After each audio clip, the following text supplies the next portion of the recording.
Joshua 1:1 മുതൽ കർത്താവിന്റെ ദാസനായ മോശയുടെ മരണത്തിന് ശേഷം അവന്റെ സേവകനും നൂനിന്റെ പുത്രനുമായ ജോഷുവയോട് കർത്താവ് അരുളി ചെയ്തു, എന്റെ ദാസൻ മോശ മരിച്ചു. നീയും ജനം മുഴുവനും ഉടനെ തയ്യാറായി ജോർദാൻ നദി കടന്ന് ഞാൻ ഇസ്രായേൽ ജനത്തിന് നൽകുന്ന ദേശത്തേക്ക് പോവുക.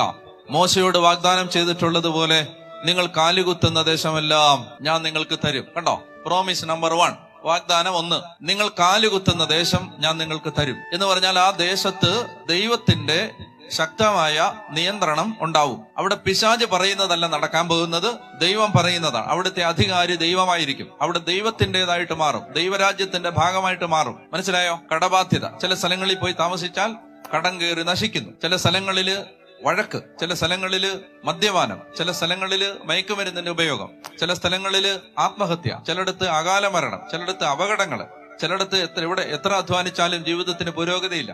അവിടെ എല്ലാം എന്താണ്? അവിടെ ദൈവമല്ല അധികാരം. ആരാണ്?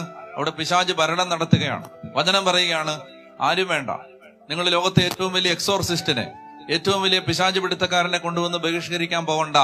പറയുകയാണ്, നീ കാലുകുത്തിയാൽ ആ ദേശം ഞാൻ പിശാചിന്റെ കയ്യിൽ നിന്ന് പിടിച്ചെടുത്ത് നിനക്ക് തരും. മനസ്സിലായോ? നീ കാലുകുത്തിയ പ്രോമിസ് നമ്പർ 1. വിശ്വസിക്കണം, ഇത് വിശ്വസിക്കണം. അതായത് നീ കാലുകുത്തിയാൽ ആ ദേശം ദൈവത്തിൻ്റെതായിട്ട് മാറും. അവിടെ ദൈവത്തിന്റെ ശക്തി വെളിപ്പെടും. അപ്പൊ അതാണ് പറയുന്നത്, മോശയോട് വാഗ്ദാനം ചെയ്തിട്ടുള്ളത് പോലെ നിങ്ങൾ കാലുകുത്തുന്ന ദേശമെല്ലാം ഞാൻ നിങ്ങൾക്ക് തരും.